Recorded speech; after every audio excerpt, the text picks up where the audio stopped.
तो राइट के जॉनथन साथ का है। बायआउट तो कितना आप होगा आपके बताइए हिसाब से? कि वो नहीं हो बिडिंग का सकता proper buyout. Concept always Jonathan का बायआउट नहीं हो सकता क्योंकि जॉनथन को रोके ऐसी कोई ताकत नहीं है। मजाक छट के बता रहा हूँ। जॉनथन को कोई नहीं रोक सकता क्योंकि वो बंदा अपने आप में एक पूरी फौज है। रीजन, उस बंदे के पास 4-5 मिलियन लोगों की आर्मी है। वो जहां पे जाएगा और जिस बंदे के ऊपर हाथ रख देगा ना, या तो उसका करियर बन जाएगा या उसका करियर बिगड़ जाएगा। समझ रहे हो? वैसा पावर है। चाहे वो एक बंदा, फिर मैं वो एक बंदा एक और का ओनर भी क्यों ना हो, तो उस बंदे को रोका नहीं जा सकता। कुछ प्लेयर्स हैं ऐसे जिनका बाय आउट नहीं हो सकता क्योंकि उन बंदों के पास इतनी ताकत है कि वो जिस बंदे के ऊपर उंगली रख देंगे या तो उसका करियर बिगड़ेगा या करियर बनेगा।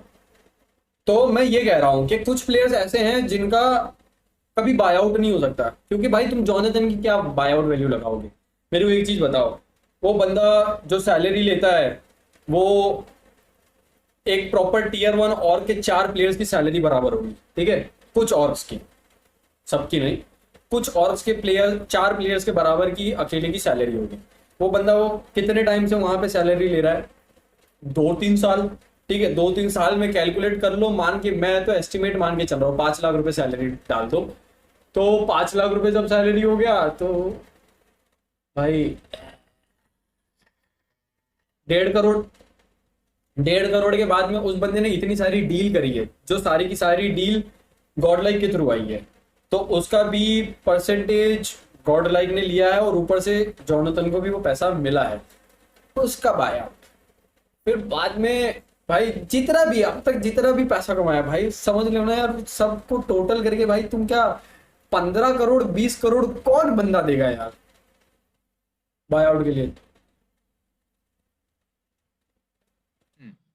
15-20 करोड़ बहन चोद कुछ भी बोल रहा है अभिजीत भाई। यार आपको पता भी है कि वो बंदे ने एक एक महीने की रूटर की स्ट्रीम से कितना बनाया है, या लोको की स्ट्रीम से कितना बनाया है, या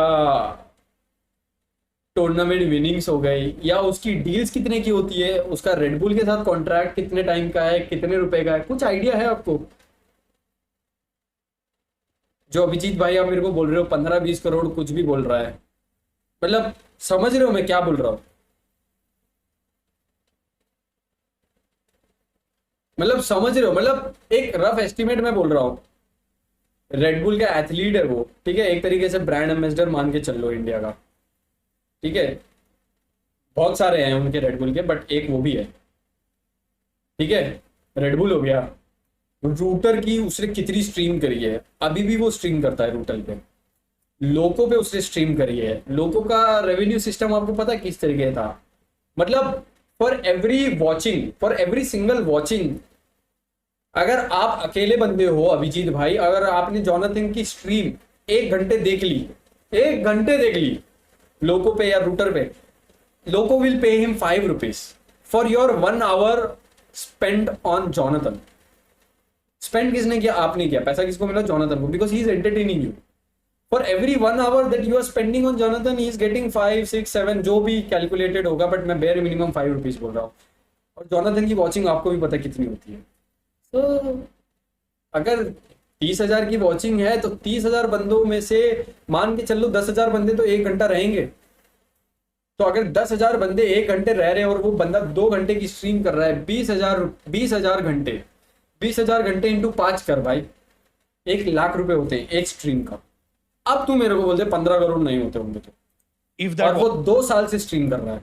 was to happen with Krafton यहाँ BGMI के लिए, तो it would be a YouTube पे स्ट्रीम क्यों कम होती है और लोको रूटर पे ज्यादा स्ट्रीम क्यों होती है जोनाथन की? game changer. Imagine भाई सारांश, मतलब I think the lad deserves it. Like Saransh is the best and the next best is Charanjot, वो भी गॉडलाइक में है।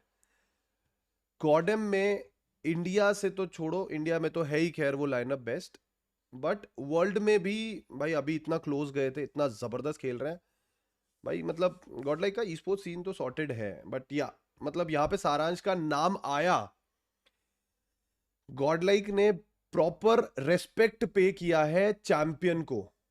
ऑनेस्टली मैं कुछ इधर उधर की बात नहीं करूंगा, मैं सीधी बात बोलूंगा पॉइंट पे। गॉडलाइक ने सारांश का नाम लिखा है यहाँ पे भाई, बड़ा अच्छा लगा देख के। सिम को गन पावर सिम की अच्छी है।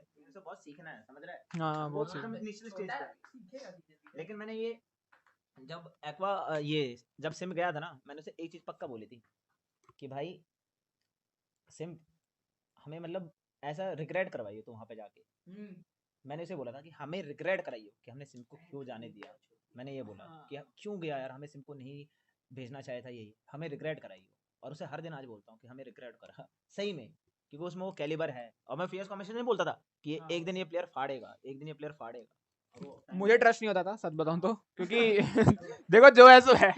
सिम्प है ना, स्टार्टिंग में यार बहुत बुरा खेलता था यार, सच बताऊं तो मैं तो मतलब भर देता था उसे बहुत ज्यादा, और मेरे को वो मतलब पसंद सा नहीं आता, जम नहीं रहा था मेरा और सिम का, स्पेशली टीम में ऐसा। मेरा सिम का और एक्वा का भी ऐसा था कि थोड़ा उसका सिम के साथ नहीं जम रहा था।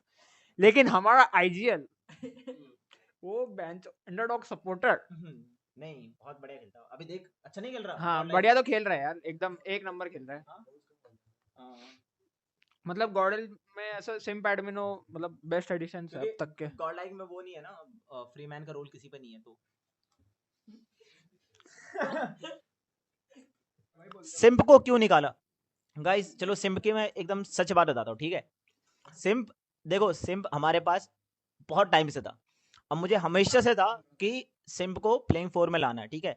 तो मुझे आज भी याद है जब हमारी वो जो टीम गई थी, जब एमजे अपोलो हमसे अलग हुए, तो सिम्प को मैंने बोल रखा था यार कि मैं सिम्प तुझे प्लेइंग 4 का मौका दूंगा जब भी कोई अगले लाइनअप गई, मतलब अगला कोई प्लेयर जाएगा उसकी जगह तू आएगा।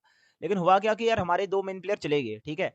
और जब हमारे 2 मेन प्लेयर चले गए ना, तो अब हम और टूर्नामेंट भी बिल्कुल सर पे था। हम ऐसा नहीं कि बड़ा टूर्नामेंट था और करना था परफॉर्म, क्योंकि हम प्रीवियसली भी हमने उतना कुछ परफॉर्म करा नहीं, सिर्फ क्वालिफाई हुए और ठीक ठाक रैंक आई, उतनी अच्छी रैंक नहीं आई जीतने वाली।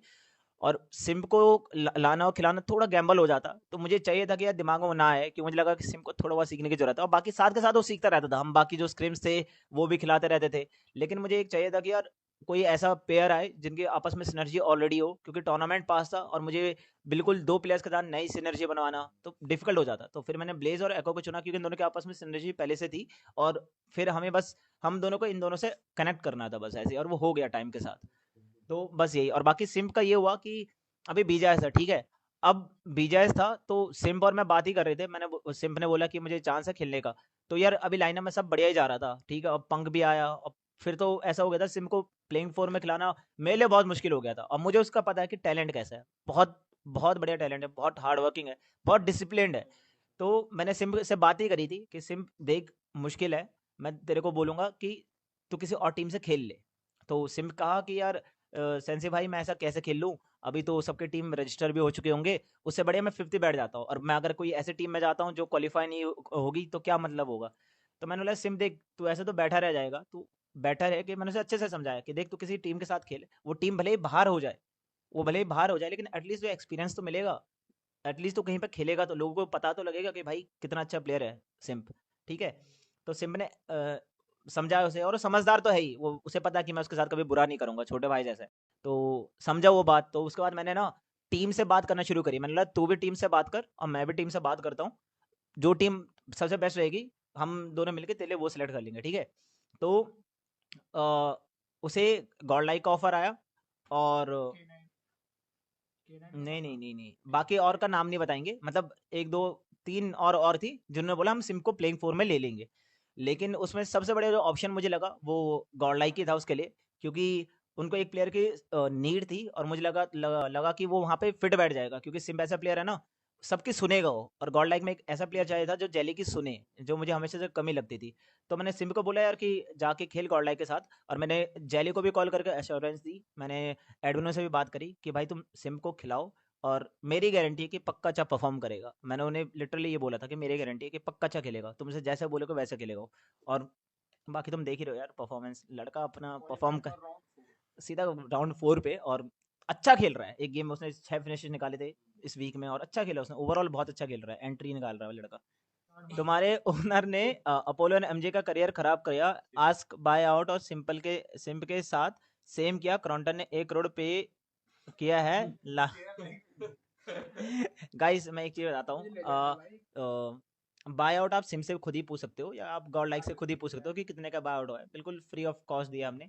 और बात रही ये जो भी एमजे अपोलो, देखो ऐसा तो था नहीं कि बंदा टीम में नहीं गया, टीम में गया, उसका नहीं जमा, वो बाहर आ गया। और जो भी आप बातें सुनते हो, ये करते हो, अकल होनी चाहिए यार। बाकी मैं तुम्हें ब्लेम नहीं करता यार, तुम थोड़ा किसी किसी को बीमारी रहती है दिमाग की, और मैं उसे क्या ही बोलूं। बस गेट वेल सून, ध्यान रखो अपना, खाना पीना खाओ, मेडिकेशन अपनी प्रॉपर तरीके से करो।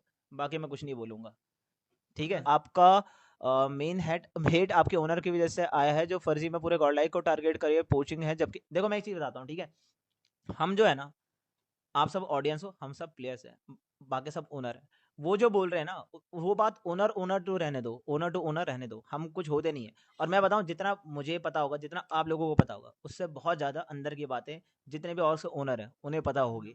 तो उन्हें पता रहता, तो उन्हें आपस में बोलने दो, हमारा कुछ में बोलने का मन नहीं करता, समझ रहे हो। आप ऑडियंस हमारे हो, हमारे ओनर के नहीं हो। या मैं हर और की बात कर रहा हूँ, आप किसी और के ओनर के ऑडियंस नहीं हो, उनके प्लेयर्स को सपोर्ट करते हो और को सपोर्ट करते हो।